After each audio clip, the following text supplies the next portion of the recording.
As you heard, my name is Korchak. I am originally from Los Angeles, California. That's where I was born and raised. So the third largest Jewish population in the world. Nice little Jewish bubble, as I would describe it. But when I was 9 years old, my parents decided to uproot me from that very comfortable environment and move me to a much bigger Jewish bubble in the land of Israel.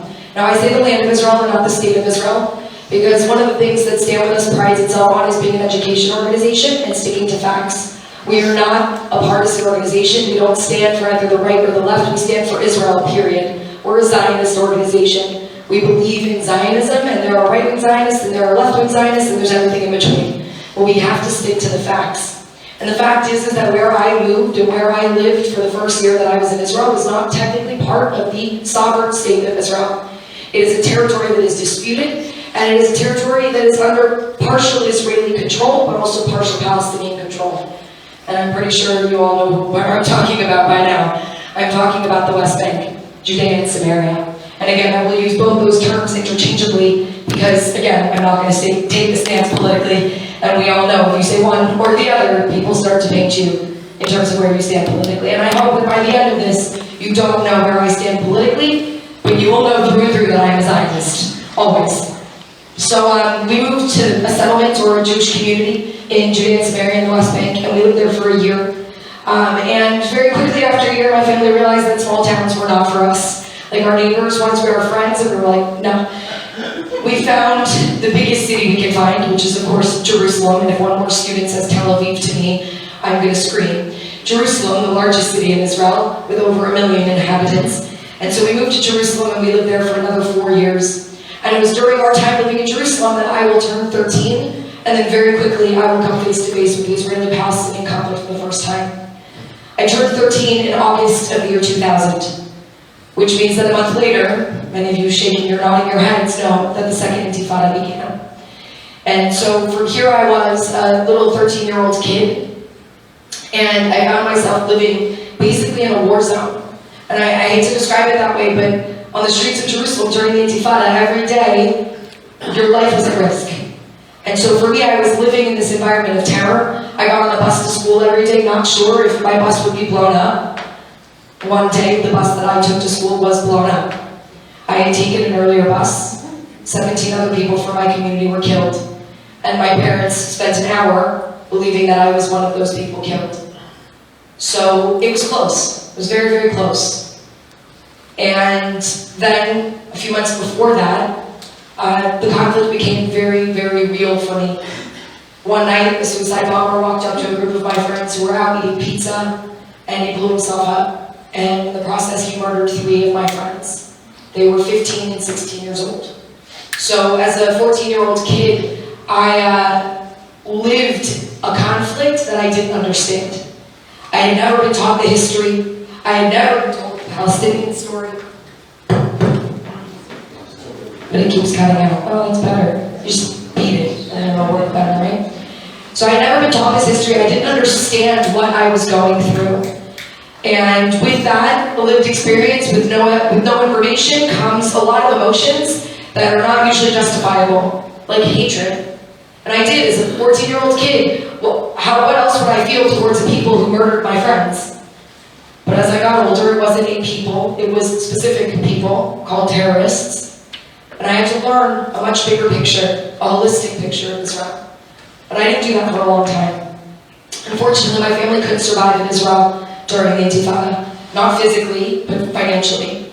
We were very resilient. We would never have caved due to terrorism. I missed that suicide bombing by 10 minutes, but the next day I woke up and I got back on the exact same bus, and I went to school. And my mom didn't hesitate to put me on that bus, because we were Israelis, and that's what Israelis do.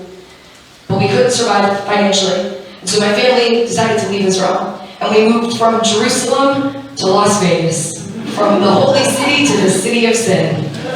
And talk about a culture shock going back the other way. And I found myself in a very different environment, right? America's playground. And I was at an inner city high school, which was not such a different environment because I went from like one type of terror to just another type of terror, right? I was watching people get beat up every day in my school. It was pretty crazy. So we only lasted 1 year in Vegas, and then we moved to Maryland, right outside of Washington, D.C. And I found myself at what could only be described as a palace of high school. And they encouraged us, get active, get involved, do what you have to do to get into the best universities possible. And most people think that this is where I'm going to get active for Israel. But I didn't. And the reason was pretty simple. I just was completely unaware. See? I was just completely unaware of the fact that there was anything that I could do to help Israel living in America. Right? I had friends who were still living through the Intifada, friends who were literally going to go off soon and put on that uniform and go off to defend the country, and I didn't know that there was anything that I could do to defend them. And so, some of you might be sitting there going like, how is that possible? This really hates me, you know what? We're going to try this other one, because there's a second one. Maybe this one will be better. We'll see. I just didn't know, and you might be sitting there going, how's that possible? And it's because of something that half of you might understand and some of you might not, which is that I lived in a world before that little thing called social media. And so you live in a Jewish bubble, you're not exposed to anti-Zionism. Now, doesn't matter how small the Jewish bubble you live in, you will be exposed to anti-Zionism and unfortunately more and more anti-Semitism, regardless of, again, that Jewish bubble that you're living in. But I wasn't. So I lived this blissfully ignorant life. And I did other things when I was in high school. I was like manager of the swim team, because I wasn't good enough to be on it. I was a mascot at my high school, and crazy enough, this presentation that I have actually has a photo of me, so I'm just going to share it with you guys, because why not? Me in my bulldog suit. I literally dressed up like a bulldog every day. I would dance around at football games and basketball games. It was like the best time of my life. Like little kids would come up and want to play, and I'd jump out at them, and they would start crying, and I would laugh. It was great. I had a great time when I was in high school. It was like blissfully ignorant, it was wonderful. And then somehow I managed to please the university gods, and I got into the University of Southern California. So I made my way back out to Los Angeles. And for the first 6 months at USC, you could say I was a very normal, average American university student. Went to football games, did some other things. Y'all can just use your imaginations. I don't really remember much of that for 6 months.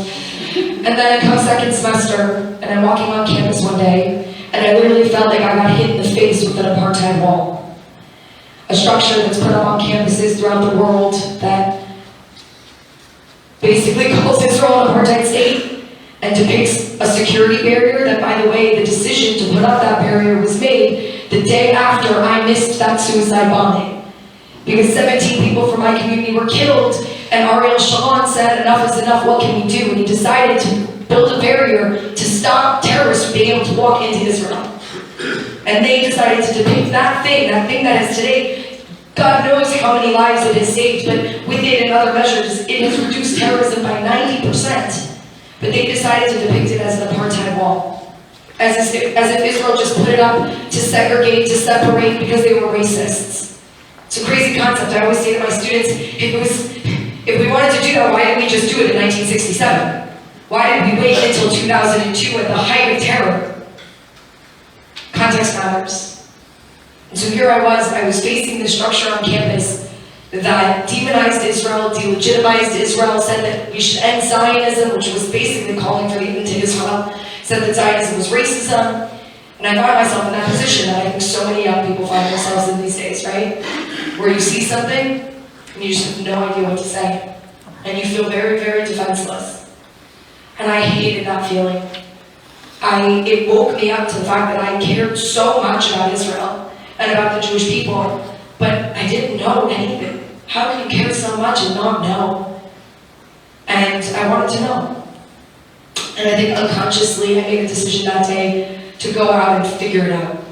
And I embarked on a journey that I've been on now for 16 years, to understand Israel, to understand the conflict, with that to understand the Palestinians. And then it became a deeper dive into Zionism, and then it became a deeper dive into Jewish history. And then, unfortunately, in the last few years, it's been a deeper dive into anti-Semitism. Outright. Because you can't understand any of it if you don't understand all of those things. And I was lucky enough that StandWithUs found me. StandWithUs, this organization founded in Los Angeles by a woman who was actually in B'nai Akiva with my father. You gotta love the Jewish world. And they scooped me up and made me a fellow on campus. And after I graduated, they gave me a job.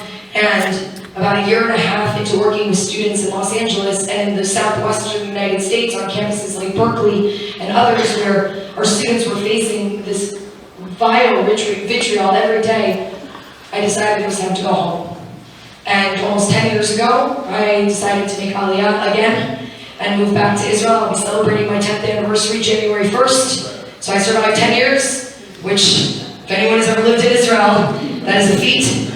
I think I am blessed that I spend about half the year outside of Israel, and that's what keeps me sane, because Israelis are tough. I don't know if you know. I come outside and I get all the fake niceness from the world, and then I go back and I get the real raw Israelis. And then I keep going back and forth so I don't lose my mind. So that's been my journey. And I'm lucky enough that now, after learning so much and continuing to educate myself, I also get to go out and educate others. And I'm so grateful for all of you coming here tonight to get a little education. And I just want to start with talking about what are we trying to achieve and who are we talking to when we have these conversations. So it's really important for me, first of all, to talk about understanding our audience. When we talk about our audience, I would say we have 3 core audiences when it comes to Israel, really everything. What we call the 595. 5% people who are going to be Zionists. They're going to maybe agree with you. And I'm going to say maybe because, let's be honest, Zionists don't agree on much. Right? But we agree on one thing. And I want to now define that term. And I'm going to keep repeating it over and over and over again because the only way that we're going to remember it is if we keep repeating it. So Zionism is the belief in a Jewish state in the land of Israel. Simple. And there's always going to be somebody, a Jew, who says to me, it's more complicated than that. Obviously, it's more complicated than that. But we have to start somewhere. And it might be more complicated for us as Jews, as Zionists, but for the average person outside, that complexity does not need to be introduced right away. They need to understand what it is, basically. Because what they think it is racism. And you're not going to be able to get that across if you go, well, it's about Jewish self-determination and our right to be there, and Jews are indigenous, and, we need a home, and it's like, just tell me the definition. So I just gave it to you. Zionism is the belief in a Jewish state in the land of Israel. So you have Zionists on one side, the 5% who agree with you. You could argue about different things, but we all agree Israel should exist in that land. Those 2 components. Then you've got the anti-Zionists. 5% people on the other side. Who, no matter what I say, no matter what I do, they are not going to agree with Israel's existence. And they are not worth your time. They're only worth your time when other people are watching. So I would have debates on campus. I'd stand in front of an apartheid wall, and I would argue with somebody who was making that case Israel shouldn't exist. And who was I actually talking to? All of these people. All these people around me, I don't know where they stood, but I knew that I could potentially influence them. And that's the only time to talk to somebody who's a true anti-Zionist. But let me be very clear about something. There are a lot of people who will say that they are anti-Zionists, but they don't actually mean it. And the reason is because the vast majority of people who are not on the far one side or the other, they're not the 5 or the other 5. They're the people who sit in the middle. The 90% of people who just don't know, don't care, and today more and more are misinformed. And the not caring is really important. A lot of people are just apathetic. But they wake up when all of a sudden Israel starts bombing Gaza. By the way, they do not wake up when Hamas is firing rockets at Israel, which then prompts Israel to bomb Gaza. Right? But that's when they wake up and everyone decides to have an opinion. And that's why we can't just ignore this 90%. We have to engage them. We have to be willing, as Jews, as Zionists, to have this conversation always, whenever we can. Not just when somebody comes to us and brings it to us, we bring it to them. Why do you expect that they're going to ask you these questions? They're not. They don't care.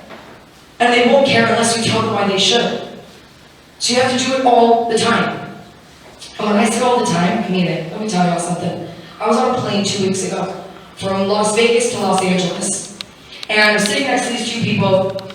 I had just gone to my best friend's wedding the night before, and me and my best friend, we missed this concert that we both wanted to be at. It was like all of our favorite bands from when we were in high school. And I'm telling you, it was her wedding, but she didn't want to be there. She wanted to be at this concert. But the concert was canceled due to wind. So I started talking to them about it. So why not? And very quickly, I changed the conversation to Kanye West. And I said, yeah, it's rough sometimes with artists and their mouths. And I said, did you guys see that, by the way? Did you see that? Because, I'm wearing my Jewish star with pride always. I said, did you guys see it? They said, yeah, crazy stuff. Dude, he's a nut job. And I said, yeah, but he's also an anti-Semite. And that doesn't excuse his anti-Semitism, the fact that he's a nut job. And you know, it's so hard for us Jews, because I have to tell you, you heard about it, but most people did. But I didn't hear anyone speaking out against it, other than my Jewish friends. And I gotta tell you, it's not enough. Because I don't know if you know, but there's only 15 million Jews in the world. And they go, what? There are only 15 million Jews in the world? And I said, yeah. And then I understood they live in Los Angeles. I said, oh, okay. Well, guess what? You live in the third largest Jewish population, so you think we're everywhere. Well, we're not. And guys, this entire conversation happened before takeoff. Okay? I don't mess around. Or people are under attack. And so whenever I can recruit allies, so I said to them, yeah, unfortunately we're only 15 million, and he's got 30 million Twitter followers, and he's got another 18 million Instagram followers. So if every single Jew decided to raise their voice and speak out against anti-Semitism, you still wouldn't hear it. And by the way, FYI, a lot of those Jews are ultra-Orthodox and they don't even know what a smartphone is, let alone who Kanye West is. So they're not helping me out either. We have to make this part of our lives. It's the only way. Oh, but it's uncomfortable. So much anti-Semitism is more uncomfortable, I promise you that. And the 90% is our audience. Now, they're not my audience, most of the time. And a lot of people give me crap for this. Charlie, you just talk to Jews. Look at my audience. You just talk to Jews. You just preach to the choir. You preach to the converted. And I say, you know what I'm actually doing? I'm educating the choir. Because we might all be Jewish and we all might be Zionists, but if we don't have the answers to these questions, we are not going to be able to help. And worse, if you're blindly supportive, even worse. Because then if somebody challenges you and you don't know the answer, it looks like you just blindly support Israel. So what StandWithUs does more than anything else, and what I do, is I work with the 5% to create an army of ambassadors who can go out and engage with the 90. And every so often I do it myself, I do it on social media, but I need every one of us to be able to stand and do this work in the face of these 90%ers who are in your workplaces, who might be your peers at university. That's why I do what I do. So that's who our audience is. Now, what I realized over the years is when I talk to somebody who's an anti-Zionist, and I say to them, what do you mean by that? Which, by the way, should always be your first question if somebody says they're an anti-Zionist. Never take their word for it, and don't challenge them. Not why, or what's Zionism, or why would you be against the Jewish state? Don't. Because you want them to still listen to you. Because you don't know yet if they're actually anti-Zionist. So you say to them very gently, what do you mean by that? What's an anti-Zionist? What do you mean? And they might say something like, oh, well, Zionism is racism. And so I'm against Zionism, obviously.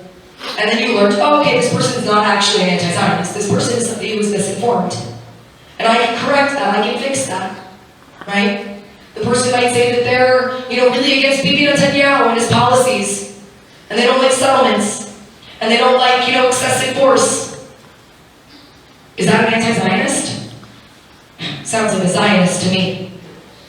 Spent enough time living in Israel, and about half the population would say exactly what I just said. That's what we call legitimate criticism of Israel. And legitimate criticism of Israel is just that, it's legitimate. And that is a worthy conversation to have, and I would say, okay, and I would just make sure as an educator that they know the history of settlements, that they understand them fully, holistically. Same with the excessive force comment. Have that conversation. And maybe we'll agree to disagree, and that's okay. But they're not anti-Zionist. And I would tell them that. Like, homie, please stop calling yourself one you're not. You're just critical of the state of Israel, of the government of Israel, policies of Israel, which is completely okay. But then you might have somebody who says, no, Israel shouldn't exist. Now is the why. Why? I want to... Excuse me. Coughing is good. Coughing means it's going away.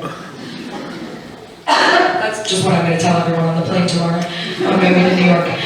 So,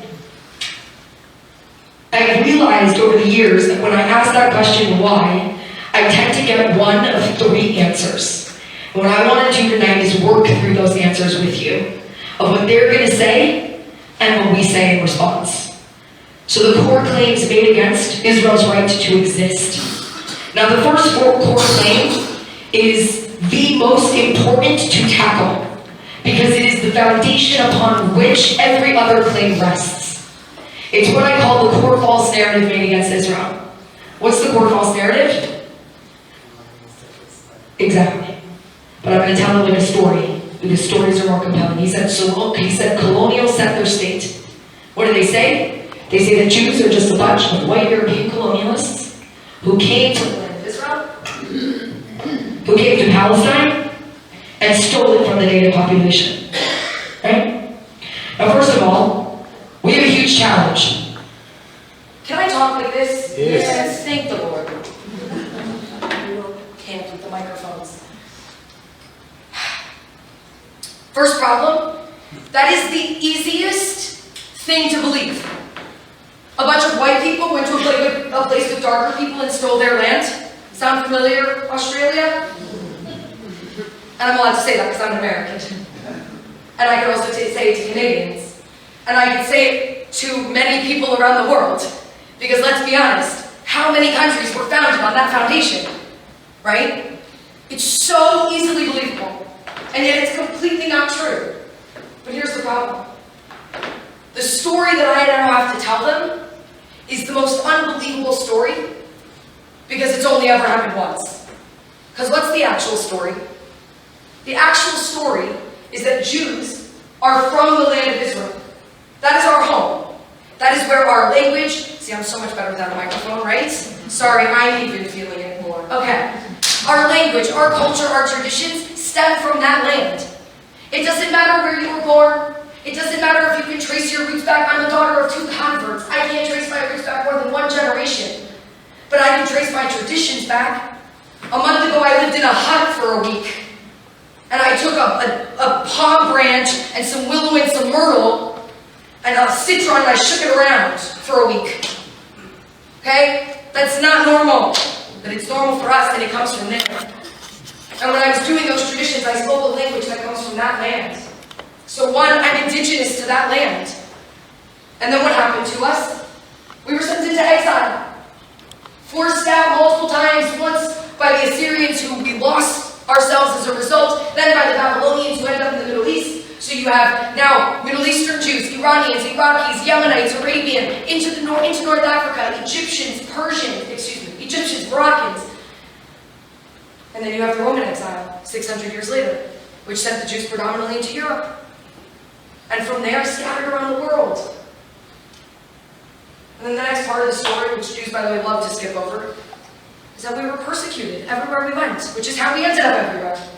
Because we just kept fleeing from one place to another. And after 1900 years of wandering around trying to find a place where we could be free, we finally decided to go home and reestablish our sovereignty in our indigenous homeland. Now that story that I just told you is unbelievable. It's unbelievable because, again, it only ever happened once. We're the only indigenous people who spent 2,000 years out of our land, not all of us, there's always been Jews in that land, but the majority of us, scattered around the world, and yet we preserved our culture. We maintained our identity. And again, then we went home and we reestablished our sovereignty. That's the story of it. I just told you the Jewish story in like less than 2 minutes. Okay? You gotta be able to do that. Those 4 points. We're indigenous to the land of Israel, that's our home. We were kicked out of that land. We then were persecuted everywhere we went. And we went home. And sought liberation through Zionism. Now let's go through the claims again. And I'm going to give you again tools to counter each one. So first of all, Jews are white European colonialists, yeah? Now it's hard to stand in a room like this and be like, Jews aren't white. Right? And what I can say is, look, there are some Jews who have white skin. I am one of those Jews who has white skin. Okay? But let's first understand that about half the Jewish population in the world today do not have white skin. They are Jews of color. Yemenite Jews, Persian Jews, Moroccan Jews. So please, with all due respect, don't refer to the Jews as a white people. Because by doing so, you are erasing over half the Jewish population who are people of color. Now say that to a progressive.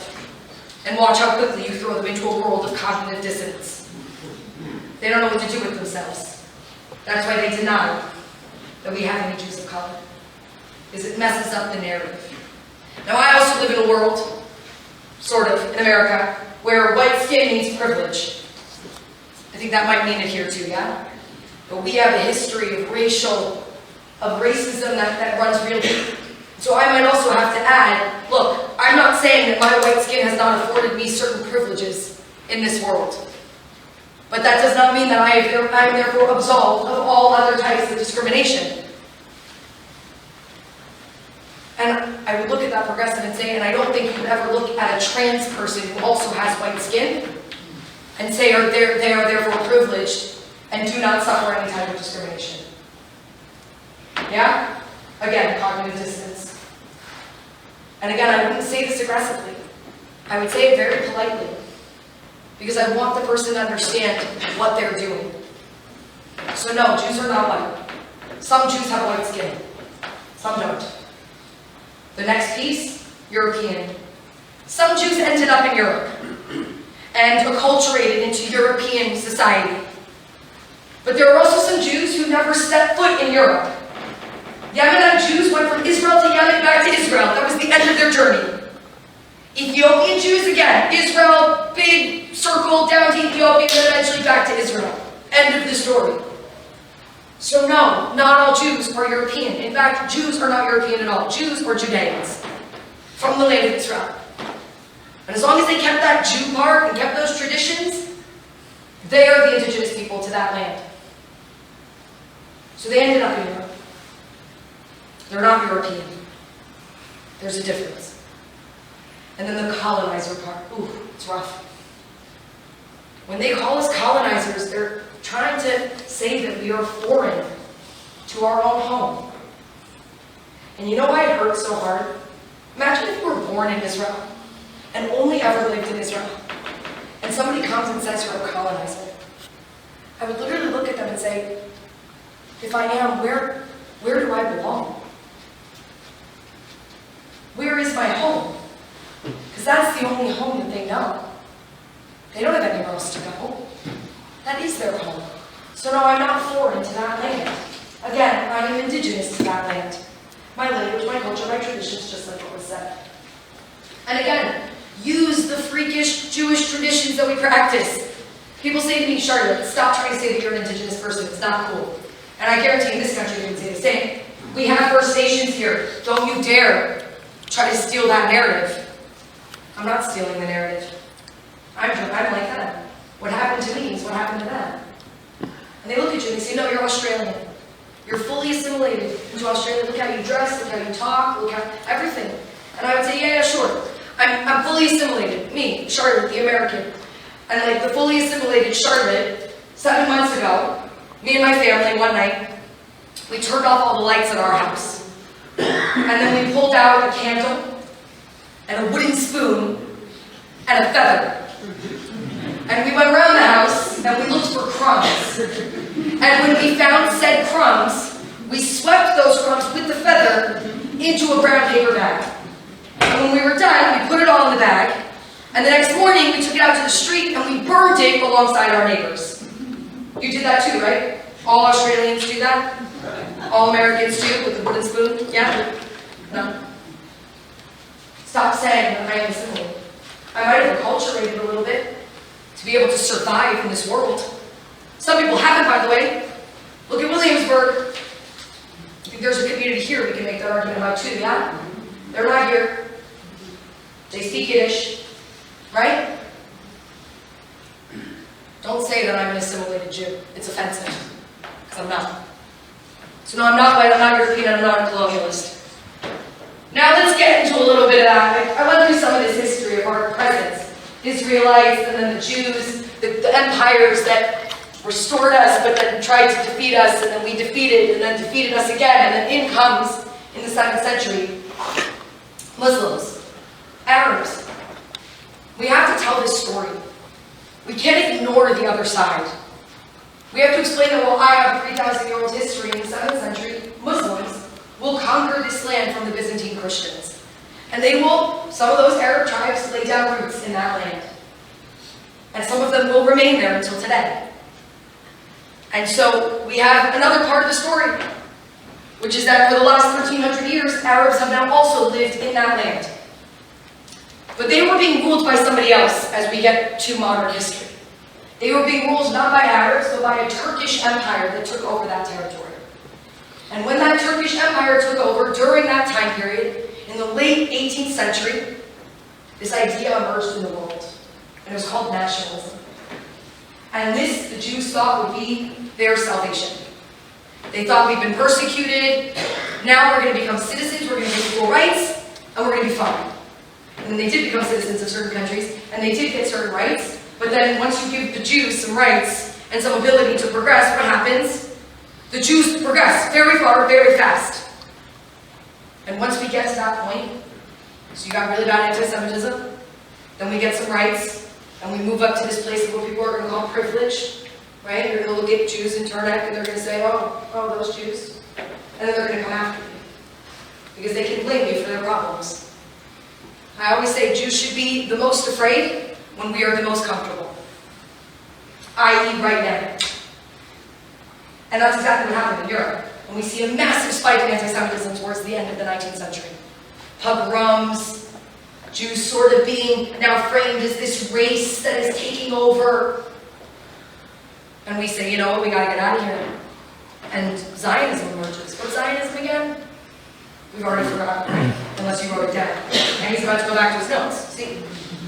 Zionism is the belief in a Jewish state in the land of Israel. Again, say it over and over again, we're going to forget. And we decide to go home. And when we immigrate home, there are other people living there, unbeknownst, by the way, to the Jews. And they show up and they buy land, and sometimes the land that they buy, there are actually people living on that land. Because some Arab far away sold it to them, whether he knew or not, he didn't care. And sometimes we actually have to tell people, we bought this land, we need to leave. And what that's going to feel like to those Arabs is that we stole their land. Hence, the now false narrative, the Jews came and stole our land. There wasn't any illegal theft of land, we purchased it. But for them, that perception of history is incredibly important, that's their narrative. And then we go on to get support for our cause. The British Empire starts to support Zionism. Eventually, the League of Nations supports Zionism. Here we've got the man, Theodor Herzl, hipster Herzl, the founder of it, right? And then we have, during the Ottoman Empire, the fall. During World War I, the fall of the Ottoman Empire.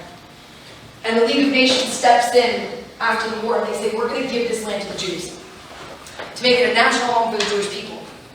The British step in and they say, listen, I know we support Zionism, but we also support Arab nationalism, which has also emerged at this point in history.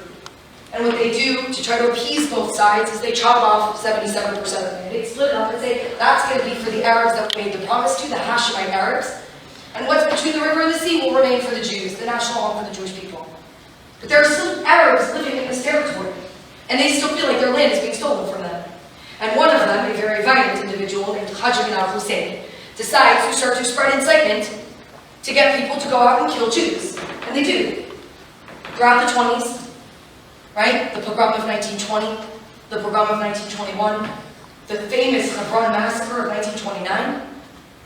And by 1936, he's watching as more and more Jews are immigrating in. He's pissed. And he wages a revolt against the British. And a year into that revolt, the British say, you know what, we backed the wrong horse. The Arabs are much more in number. They've got this little thing, it's called oil. So we need to kind of change strategies. And they decide to try to change the mandate. And they propose the Peel Commission. Guys, the Peel Commission is probably one of the most important pieces of evidence that you need to have under your belt. It will be the first of the 4 times that the Arabs are offered a state in this land. And in this case, it will be the largest state that they were offered. 75% was going to go to the Arabs, 20% was going to go to the Jews, and 5% was going to be held on to by the British. They offered the Peel Commission. What do you think the Jews said? Of course we said yes.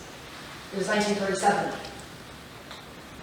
Everyone says, oh yeah, Germany. No, forget Germany for a second. Look at the Soviet Union. Jews were already being purged by Stalin at this point, slaughtered in the Soviet Union. And yeah, Germany was getting pretty bad too. So we were desperate. So we accepted this measly, pathetic offer of 20% for our state. And it was the Arab leadership who came and said, no, we are not going to accept a Jewish state in any borders. Arab rejectionism. Why is this so important? Because I'm really sick and tired of people describing me as a violent colonial conqueror. Because violent colonial conquerors who have a legally binding document, the British Mandate, that says that all of that land is going to become ours, would never in their right mind accept 20% of what we did. I'm not a violent colonial conqueror. I am a people who has been persecuted everywhere we went, and all we were doing was looking for a home to go to. And if it had to be 20%, we'll take it. Because things are really bad right now, and it looks like they're getting worse. And they did get worse. The Peel Commission didn't happen. It was rejected. And the revolt continued, and then of course the famous white papers are going to be passed, massive restriction on Jewish immigration in 1939. And this is after Kristallnacht that we spoke about, today being the anniversary of. And then we all know what happens in Europe. And 10 years later, after the worst calamity that has befallen the Jewish people, the British decide to wash their hands and to hand it over to the UN.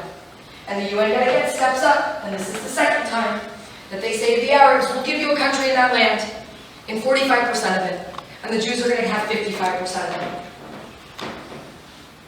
And yet again, the Jews said yes, obviously, after what we had just suffered. There was no way we were going to say no. And the Arabs yet again said no. They didn't just say no, they stuck to their guns, literally. You know what people say to me sometimes? I find it remarkable. They say, why should the Arabs have to pay for what the Europeans did to the Jews? And I look at them and I just go, maybe because you could have a heart? Maybe you have this little thing, it's called compassion? Crazy concept? So you're not responsible, so screw them. It's a disgusting thing to say. And we just let it go. And then you know what else they say to me? When I say, yeah, after this was passed, we all know when, November 29, 1947, I say, and then who waged the war? The Arab Palestinians. Not the Arab world. Let's not blame the Arab countries just yet. The Arab Palestinians started that war.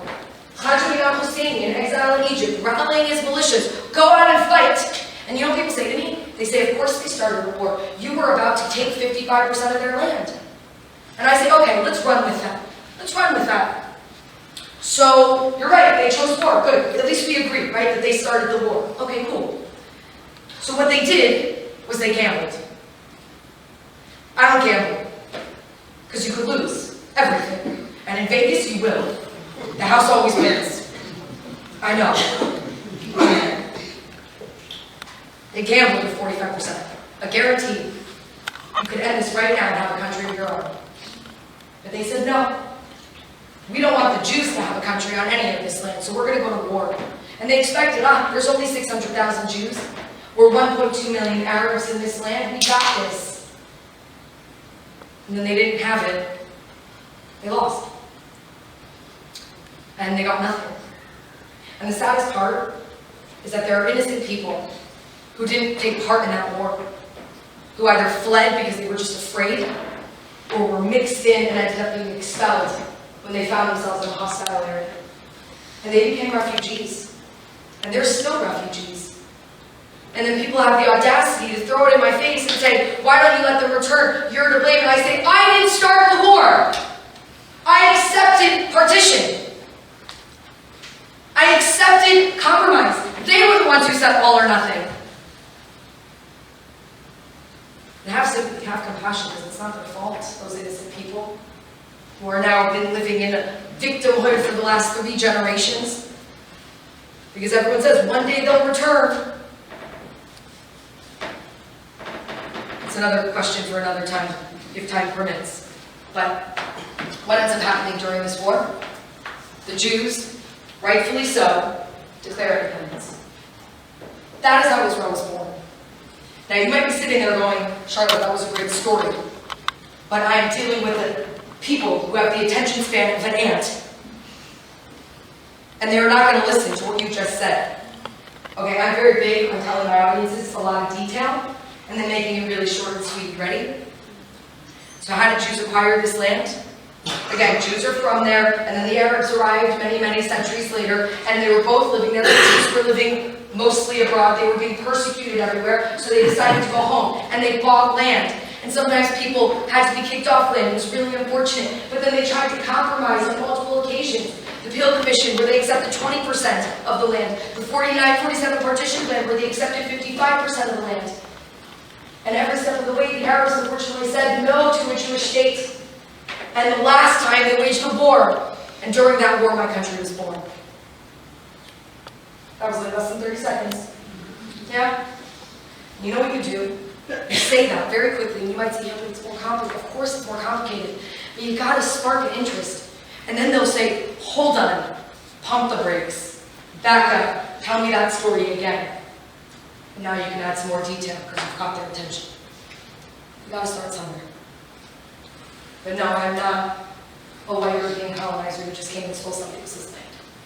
That is not how my country came to be. Very legitimately so, by the way.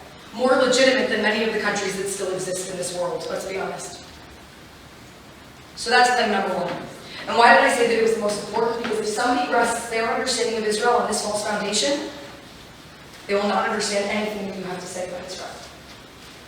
Imagine somebody comes to you and says, talks current events. Everyone wants to talk about what's going on right now, history, jibber jabber. No, right now, right? And they say, you know, I don't get it. I saw what was going on, you know, last year. Why did Israel kill all these innocent children in Gaza? I saw Beth her post. Yeah, what's up?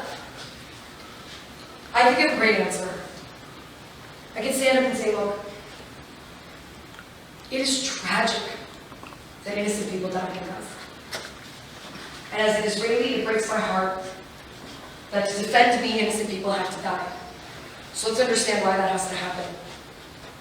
There is a terrorist organization ruling this territory called Hamas. And Hamas fires rockets at Israel, targeting Israeli civilians. And where do they fire them from? From civilian areas, from the roofs of hospitals, from schools.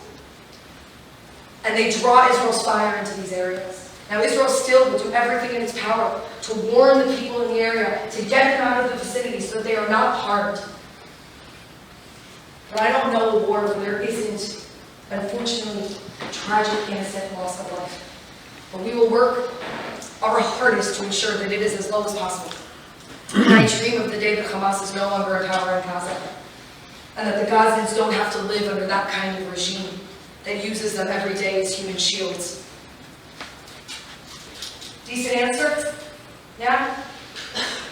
You know what they're going to say to you? Yeah, obviously they're firing rockets at you. You stole their land. You're a colonizer. And so until you leave, they're going to keep doing it, and they're justified in doing it. See the problem? No matter what you say, you will never be justified in doing anything as long as the narrative is that I do not belong there. I belong somewhere else. So that's point number one. Point number two, I'm going to group a bunch of things together. I'm going to call them the argument of modern-day atrocities. Israel's committed an ethnic cleansing. Israel's committed a genocide. Israel is an apartheid state. Let's take them one at a time. Ethnic cleansing.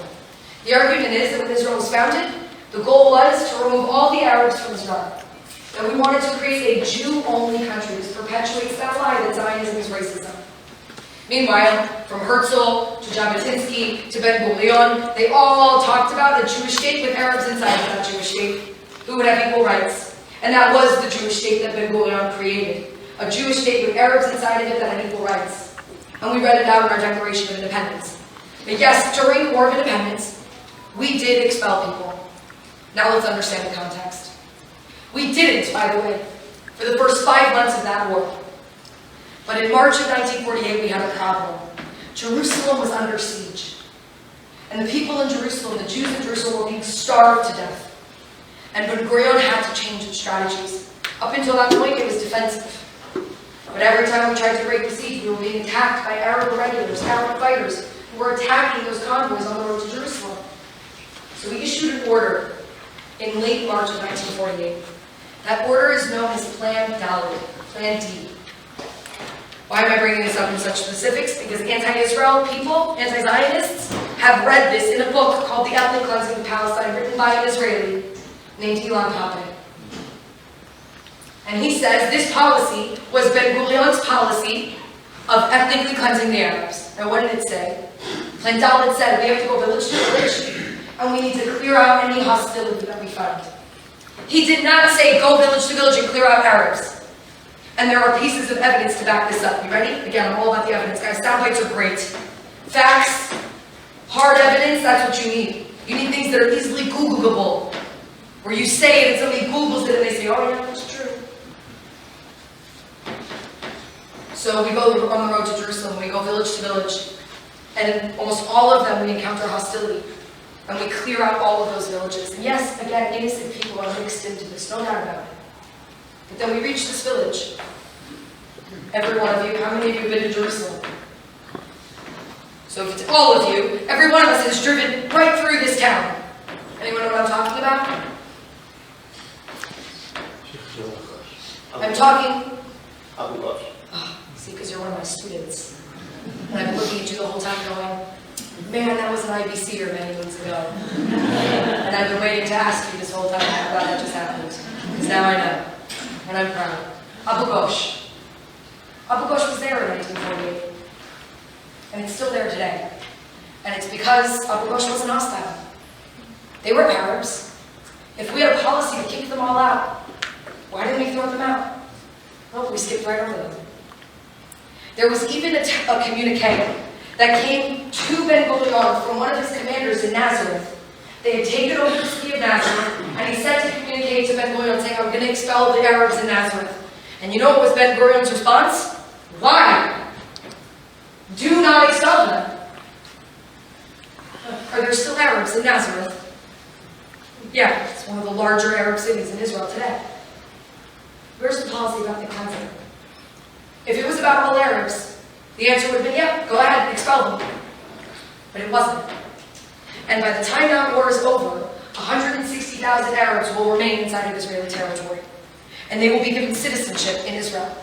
And they will have a political party, the Democratic Party of Nazareth. And they will sit, that party will sit in Ben-Gurion's first ever coalition in the Israeli government. Where's the racism? With all due respect, that doesn't make any sense. And that's the thing. Facts are great. Because things make sense usually. And those facts do not fit the narrative that we ethnically cleanse Arabs. By the end of the war, we could have expelled all of them. We didn't. Because for us, it wasn't about Arabs. It was about hostility. It was about getting rid of people who wanted to destroy us. And, guys, were we allowed to be a little afraid in 1948 and 49 as Jews? Yeah, we were allowed to be a lot afraid. We had just suffered the last 10 years of our entire existence. 6 million Jews killed in Europe. And now, 3 years later, we're trying to create a state, and now you're also trying to kill us? Yeah, we're going to do what we need to do to survive. He didn't have a policy about the cleansing, he had a policy of survival. And yes, innocent people were harmed in the process. There's no doubt about it. And you should have compassion and sympathy for those people whenever you have this conversation. Because it's not their fault. It's the fault of their leadership who did this to them. And the violent amongst them who decided to go along with it. That's ethnic cleansing. Now let's talk about genocide. I would argue the most offensive claim that we have to deal with. And we all know why. The main reason, we all know. How dare you accuse us of something that we know very well we're not doing? Because we are the ones who experienced it. It's because of us that that word exists. But worse, there is zero evidence to support the notion that there is a genocide going on in this land. Zero! What's a genocide? A genocide is a stated intent to wipe out a people either in its entirety or partially. Either an ethnic group, a religious group, or a racial group. Where is the evidence? What would be the core feature of a genocide? A population, their numbers decreasing. There were 1.2 million Arabs in the land of Israel prior to its establishment. Okay? I call them Arabs, by the way, because that's what they call themselves. I'm not in any way denying that they were Palestinians today. They took on the Palestinian name in the late 50s, early 60s, and that became their national identity, and they are Palestinians today, no doubt about it. 1.2 million in 1948. Today, there are over 12 million Palestinians in the world. And in Israel and in the territories, we've only seen that number increase. And what you'll see is you'll see a graph where the number is just increasing. And then there'll be these moments where there'll be a slight dip in the number. When are those slight dips? It's a very easy answer. In times of conflict. So you'll see a slight dip in 1987, 88, 89, 90. Why? Because it was the first intifada. And by the way, they won't know the fact that about half those Palestinians who were killed were actually killed by other Palestinians. And what is famously known as the Intifada, where Palestinians were killing other Palestinians who they thought were collaborators with Israel. There'll be another dip between 2000 and 2005 during the Second Intifada. There'll be another dip in 2008, 2009 when you have cast lead in Gaza and you get the trend. Bella Hadid, that obnoxious graph that she posts of casualties in the conflict, you know when it starts?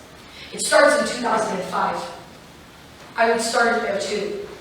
Because if you started in the year 2000, you would see a massive spike on the Israeli side. So let's make sure to ignore those Israeli deaths in this conflict. There is no stated intent, and there is no evidence to support the notion that the Jewish state is trying to wipe out the Palestinians. Their numbers have only grown. I don't know what else to say to this claim. It's crazy. I'm sitting there and I'm like, they don't give me anything to then come back. They just say it's a genocide and they leave it there. And people just believe them. Crazy thing happened. You guys know the Hulk? Mark Ruffalo? This actor has been consistently anti-Zionist. And even he, in March of 2021, as the war was dying down, tweeted out, guys, we crossed the line by saying that it's a genocide. It's not a genocide. Okay, we went too far. First of all, you went too far a long time ago, Mark, but like, thanks for acknowledging that. So if a historically anti-Semitic, anti-Zionist individual can admit it, then can't we all just accept that that's the truth? It's so offensive. There's nothing else to say. We'll leave it there. Oh, apartheid. Now, how do people frame this? They say Israel is an apartheid state. And now they have Amnesty International agreeing with them. They have Human Rights Watch agreeing with them. They have even our own Human Rights Watch organization in Israel, B'Tselem, agreeing with them. And you know the challenge here is these organizations have something called the halo effect. They're human rights organizations, so they must be right. They're doing God's work. They can't be biased. Yeah, they can't. They're biased towards human rights. But I'll tell you something further. They're not actually biased towards human rights. They're biased towards human rights of who they perceive in that moment to be a victim. Because they definitely don't care about my human rights. The Israeli, who lives under terrorism, they don't care about my human rights because they think I'm the stronger one. So my human rights don't matter. And I'll give you one way to debunk the Amnesty International report. I can send you, if you want, links that will literally, it picks these reports apart every step of the way. But Amnesty, this blew my mind. You know, you'd think they'd get creative and get really smart about how they make these arguments. You know what they did? First page of the report has a quote from Bibi Netanyahu. They cut the quote in half. And the quote says, Israel is a Jewish state for Jewish people, and it is only a Jewish state. That's all they put. Something to that effect. I didn't quote it directly. But that's all they put. Do you know what the second thing he said was? But we have Arabs in our country, and they are equal citizens in the Jewish state, and they have equal rights. To be that deceitful, why should I trust anything else that you have to say? Somebody brings up the report, you pull up the first page, you show them the full quote, and you say, that is wrong. And there's no other way to look at it. In fact, if you choose to trust anything else in this, you are a sucker. We call you a flyer in Israel. Yeah? And then I can pick apart the report every step of the way. But that, to me, says it all. But now let's get to the content at hand, apartheid. The notion of calling Israel an apartheid state is crazy, and we all know why, so let me just get it out of the way real fast. Israel was born a democracy. In our Declaration of Independence, here we go, primary source number 1. It says, every citizen of Israel is equal, no matter their race, their religion, or their gender. So there's no segregation, discrimination based on race, religion, or gender under the law. We, by the way, reinforced this with a basic law that we passed in the early 1990s that says the same thing. Then people are going to say, oh, so you're trying to say there's no racism in Israel. And by the way, I would preempt them before they even say that to you. And I would say, don't get me wrong, there's racism in Israel.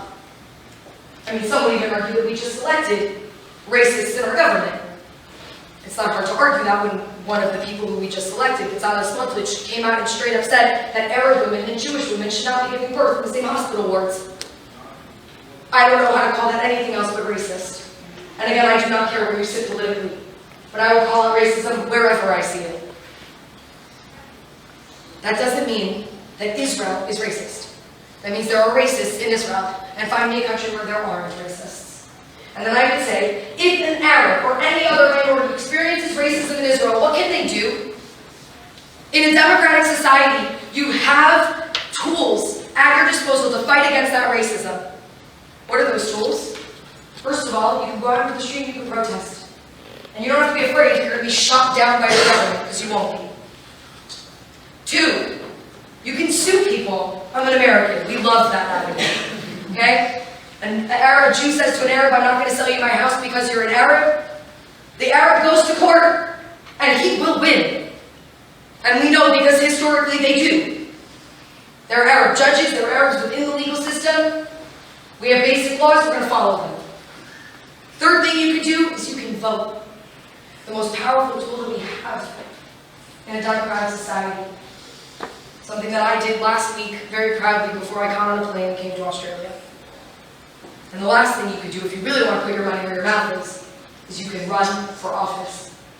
And you can change the way people treat each other in your country.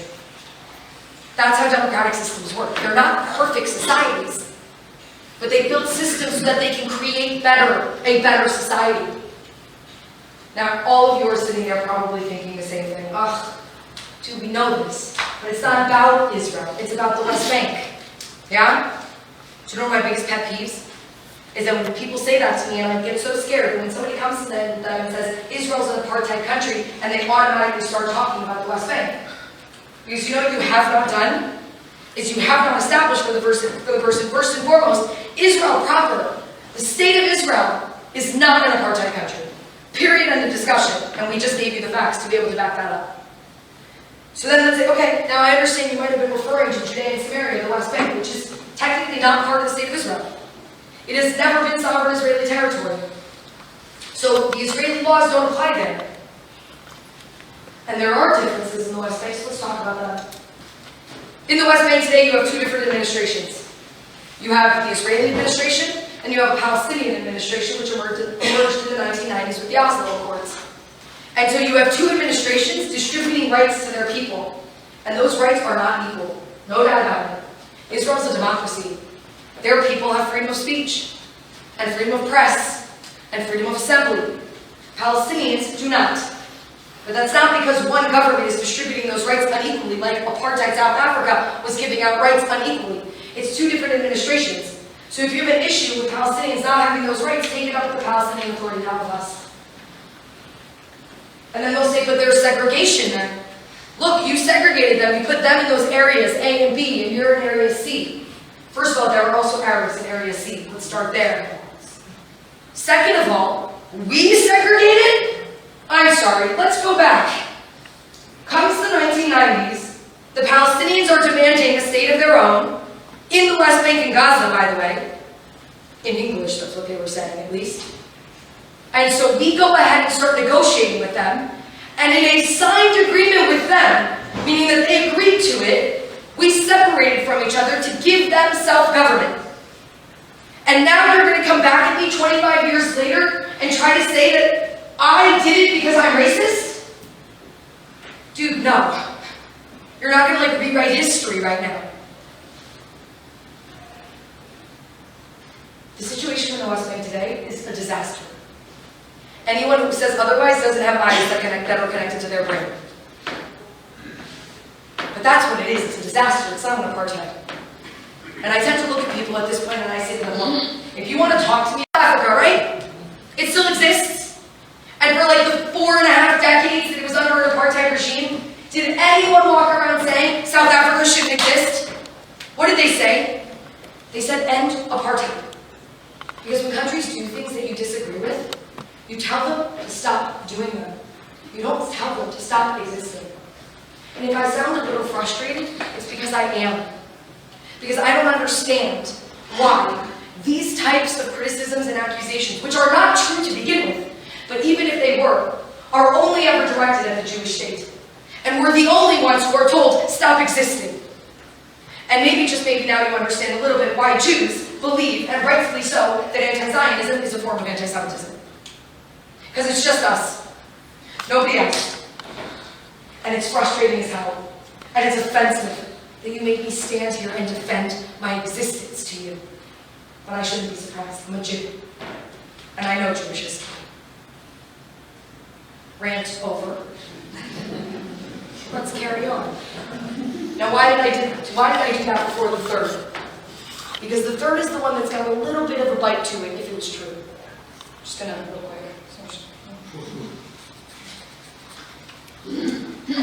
Why do we have a right to a state?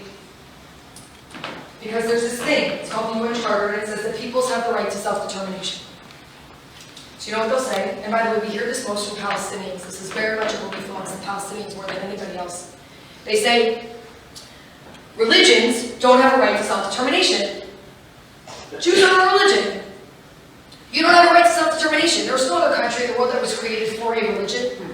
There are religious majority countries, like Saudi Arabia. There are Islamic republics, like Iran. But they weren't created for that purpose. They became them. So now we have to answer the really fun question. You ready? It's a fun one, especially when you talk to Jews. What are Jews? And the amount of answers that I have received to this question is remarkable. The amount of words that we like to throw at people. And it confuses the crap out of them, obviously. Because you can't be everything. We need to catch all. And you know why this is so hard? I had a brilliant mentor. She was the original director of education at StandWithUs. She came on almost right when we started. Her name was Dr. Roberta Seed. She was one of the most brilliant women I've ever met in my life. She passed away a few years ago with ALS. She said to me, about 10 years ago now, right when I was getting started at StandWithUs, I've been there 12.5 years, she said, Charlotte, people don't get us because they're trying to fit us into taxonomies that we predate. They try to shove us into these boxes like ethnicity, or race, or religion, and we overflow out of all of them. So what's the word that I'm going to use? Well, let's go through a process of elimination real quick, because that's the argument you're going to have to make. Why are we not just a religion? It's very simple. What's a religion? A group of people who all believe in the same thing. Find me a group of Jews who all believe in the same thing. I dare you. But specifically, a group of people who all believe in the same creed. Do you need to believe in Judaism to be a Jew? No, you don't. So we have a religion. Our religion is called Judaism. It's the religion of the Jewish people. But I can stand up here in front of a bunch of Jews, and I can say, I was born to a Jewish mother, I was born to a Jewish father, but I do not believe in God or the Torah. Am I still Jewish? Anyone wanna, yeah, no? Yeah, I'm good? Yep. Yeah? Yep. That's also, by the way, really important, because you know who gets to decide who's part of their group? The group. Not anybody else. So you don't have to believe in the religion. Now, is religion a huge part of our people? Yes, it is. It's very hard to disconnect us from it, but you can. A lot of Jews have. There are atheist Jews walking around. So we're not just a religion. We have a religion. The next word is ethnicity, right? Half the time I don't even know what this word means, but usually it means a group of people who all share a similar culture and usually similar phenotypes. Okay, so now let's line up a bunch of Jews. We'll start with the Dutch Jew. We'll move on to the Polish Jew. Then we've got the Syrian Jew. And then we've got the Iranian, the Yemenite, and then the Ethiopian. and I'm going to point to them and say, this is all one ethnicity. Really? How does that work out? They all share genetics. No, they don't. These three might share some genetics. These few might share genetics. Me, Charlotte, I don't share genetics with any of them. I'm the daughter of 2 converts. Am I still Jewish? Now there's one thing that they do all share, and that's culture. We'll talk about that in a little bit. So we can't just be one ethnicity, but we do have an ethnic character, because again, there are certain aspects of shared genetics, right? We have special Jewish diseases, right, that are unique to us because of that genetic makeup. What's the next one? Oh, the next one is race. Just the most obnoxious, because it's just so far from reality. Now, at the time that it was created, Spanish Inquisition is when it really started. It took hold much longer in scientific Europe, in places like Nazi Germany. But today, race is not blood, race is skin color. So even more so today. Blood doesn't work either, but skin color, no. Again, let's line up the Jews. These are all one race. No, Jews span the racial spectrum, from white to black and everything in between. Somebody go and tell Whoopi Goldberg that, please. White people killing white people on my face. Back then it was blood, not skin color. So we're not a race. So what are we? Are we a people? Yeah, that's what we are. We're a people. Now, you've officially just confused the crap out of whoever you're talking to. So you don't share a religion, you don't share an ethnicity, and you don't share race. What makes y'all one group? I'm going to tell you right now. What makes us who we are. There are 4 things that we share. Probably more than this, but there are 4 core things that we share. And what I'm about to tell you is not like Charlotte's definition. This is anthropology right now. First of all, we share a history. One history that we would call Jewish history. And somebody's going to challenge you. They would challenge me. They say, Charlotte, you're an American.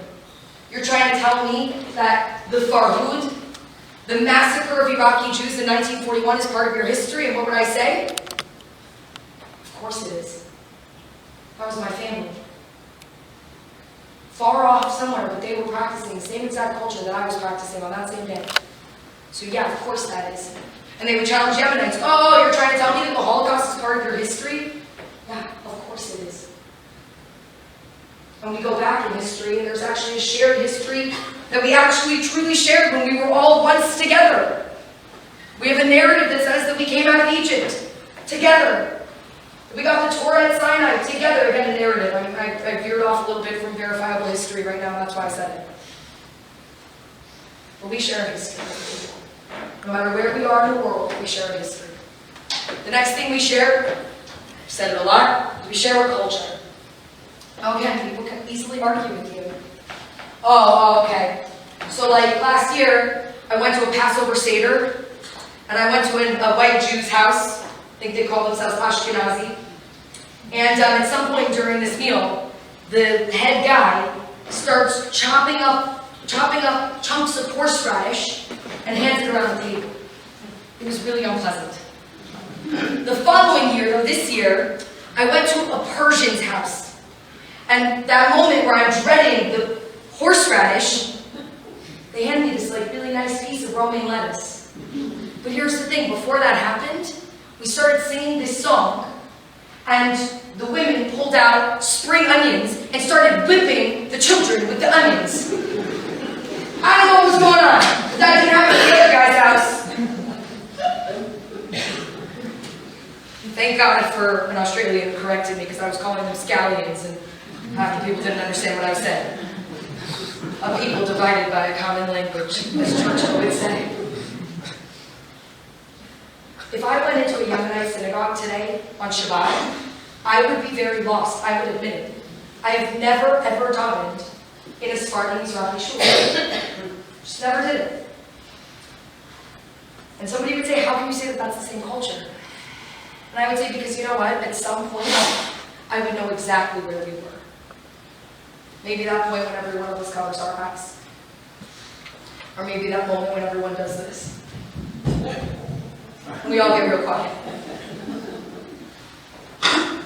Now you should still be challenging me, and they're going to. They're going to say, you just described any religion in this world. And you know who challenged me on this? Thank God for Israelis. And Israeli ones. That's just religion. And I had to think about it for a second. On my toes. And I was in a room full of students at a camp. It was mixed Israelis and Anglos from around the world. Some Brits, some South Africans, I think there was even an Australian there. And I looked and I said, okay, I got it. And I looked at the crowd and I said, how many of you all celebrate Yom Ha'atzmaut? And every one of them raised their hands. And the Israeli was actually shocked. She was shocked at the fact that the diaspora Jews raised their hands. And I realized something. You know, we spent 1900 years in exile. And what kept us when we were in exile was our religious culture, our religious traditions. That was what preserved us as a people. But then came this idea of Zionism. And there were some Zionists called cultural Zionists, one of them being a man named Korchak. And he envisioned not just a place where Jews could go and live out their political freedom, but a place where they could all of a sudden have a thriving culture again. And boy, has that vision come to life.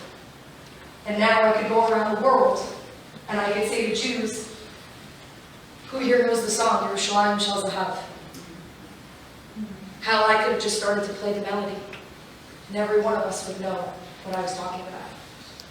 Or I could ask young people, who here has heard of Omer Adam? And the young people are going to be like, yeah, and the old people are like, I don't know what you're talking about. I get it, I didn't know Iger, by the way, I am not connected to Israeli pop culture. How many of us watched Fada? How many of us might have read the books of Amos Oz? We have Jewish poetry now, and we have Jewish literature, and we have Jewish pop culture and Jewish artists that only we Jews in the diaspora know. Nobody else. That's Jewish culture. Now, don't get me wrong, there's Israeli culture that's also not Jewish, and I'm not trying to discount that. But that's Jewish culture. We're almost there, I promise. I know some of you are going to answer that today. We have a shared language. And again, people are going to argue with you. Dude, you're standing here speaking English. Yes, I am.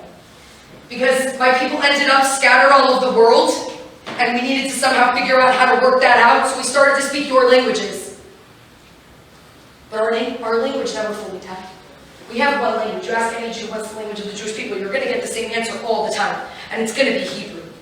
And I might not know how to speak it, but I learned it. And for 2,000 years, Jews prayed in it, and they learned in it. And then this crazy thing happened. Comes Jewish nationalism, Zionism. And there's a guy, a brilliant cultural Zionist, who had immigrated from France, and he's sitting there, and he goes, wait a second. We're going to create a country. What language are we going to speak? And this man decides to step up and single-handedly modernize the Jewish language, to make it into a colloquial language yet again. And much of it was already there. We had the words from the Torah, from our writings. But there was some new stuff that he had to come up with, right? So we have this new thing, it's called cotton candy. What the hell are you going to call cotton candy? You know what he comes up with? You know what it's called? Salat Safta. My grandmother's hair. Brilliant. Brilliant. You know we have those little things, Franks in a blanket, you know, the little hot dog things that we all love at Kiddush?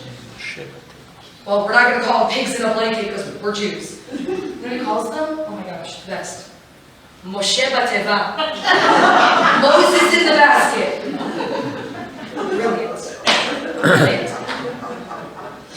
And as a result of this man's effort, you know, this man forced his kids to only speak Hebrew. Man, they had no friends. Who were they supposed to talk to? They figured it out. And 100 years later, there are now at least 9 million people in this world speaking that language in the one and only place that was truly ever spoken before in history, in their indigenous homeland. So yes, we have one language that binds us. And there's one final thing. That last thing is that land.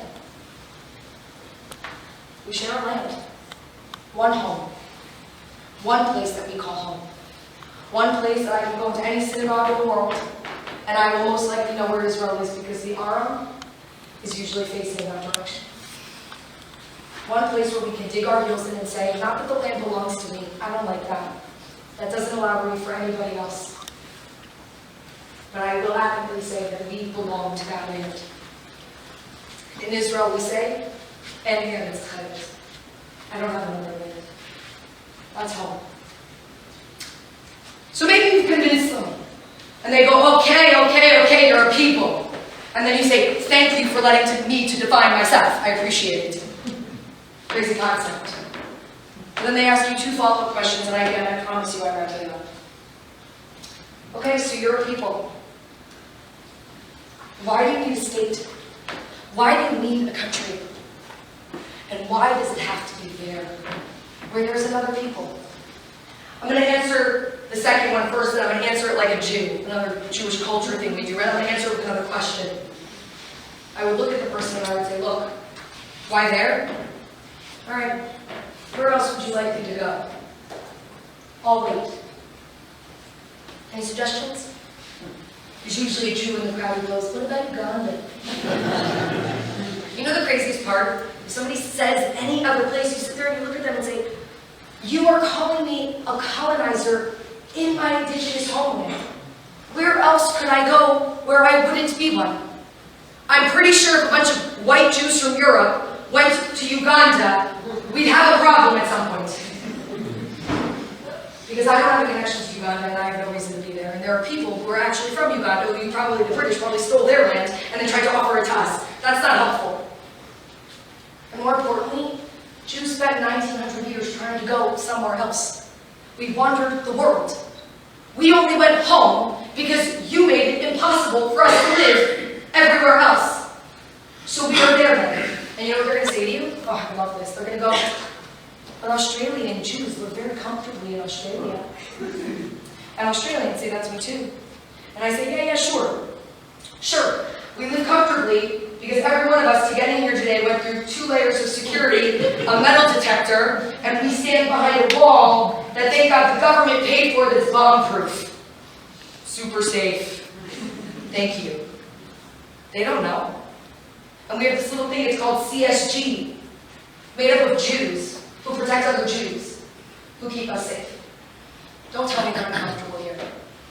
People say that to me all the time as an American, right? They maybe say it a little less now than 4 years ago, most of the day a man would walk into a synagogue and kill 11 of us.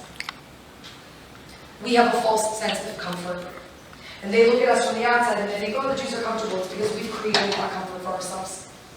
Not because anyone else has. And that gets me to the first reason, the first question. Why a state? And this is the answer. This is the crux of it, right? Why Zionism? And you know, I have a word in mind, and I hate it. And when I look at Jews around the world, and I say to them, why do Jews need a country? Not why do we want one, not why it's nice to have one. Why do we need one? Every one of us has the same word or something, a synonym of that word in our heads. Can I guess what it is? Anyone want to try to guess? Safety? Yeah? Did I get it? It's not hard for me. And by the way, those of you who are like, the reason why you don't think of it is because it is the crappiest reason and most horrible reason to need a country. And the reason why we don't want to say it out loud and why we don't want to admit it is because we then admit our vulnerability in this world. And we as Jews don't like that because we are not victims in this world. We've never acted like them, we've never embraced our victimhood, and we never will. We are survivors. And we don't just survive, we thrive. But for people to understand why Israel is necessary is because while we will continue to survive and continue to thrive, at some point or another throughout all of our history, as we did that, there was always somebody who rose up to destroy us. In every generation that will rise up to destroy us. So why a state? I looked at somebody once, had this conversation on a college campus in the UK, Exeter University, where that guy Elon Pape teaches. And he said, well, why do we need a country? Why can't we just have an autonomy? Why can't it be a binational state? Why can't it just look like the UK? Multicultural, multi-ethnic, everyone just living lives together. And I said, what you just described scares the crap out of me.